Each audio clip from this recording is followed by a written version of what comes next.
नमस्कार मित्रांनो, लग्नानंतर होईलच प्रेम या 15 आणि 16 जानेवारीच्या भागामध्ये जीवा आणि नंदिनीची पहिली संक्रांत कशी साजरी होते तेव्हा आता दोघे एकत्र येतात. नंदिनीने काळी साडी नेसून खूप छान ती तयार होते आणि दोघे एकत्र असतात. तिळगुळाचे लाडू बनवत असतात. तर नंदिनी म्हणते की हे बघा, मी अजूनपर्यंत तिळगुळाचे लाडू नाही बनवले. तेव्हा आता जीवा म्हणतो की या संक्रांतीच्या वेळेस नवरा मात्र बायकोसाठी हे तिळगुळाचे लाडू बनवेल. तेव्हा मात्र आता नंदिनीची ही पहिली संक्रांत असल्यामुळे आता नंदिनीला हे तिळाचे लाडू शिकायचे असतात, म्हणून ती आता ते लाडू बनवायला घेते आणि ते लाडू आता जोरात अगदी दाबते.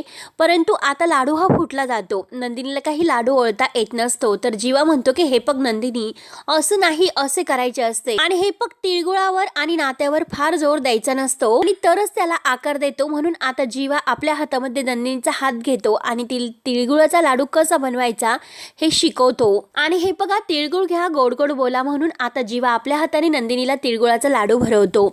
आणि आता नंदिनी सुद्धा खुश जीवावर खुश होते आणि नंदिनीच्या मनात जीवाविषयी असणारा राग आता अगदी निघून जातो आणि दोघेही प्रेमाने एकत्र येतात. तर आता संक्रांत जेव्हा आता ही आलेली असते तर नंदिनी आणि जीवा यांचं नातं सुरळीत होतं. तेव्हा आता मित्रांनो, पुढे काय होतं हे बघण्यासाठी आपल्या चॅनलला नक्की सबस्क्राईब करत राहा. धन्यवाद.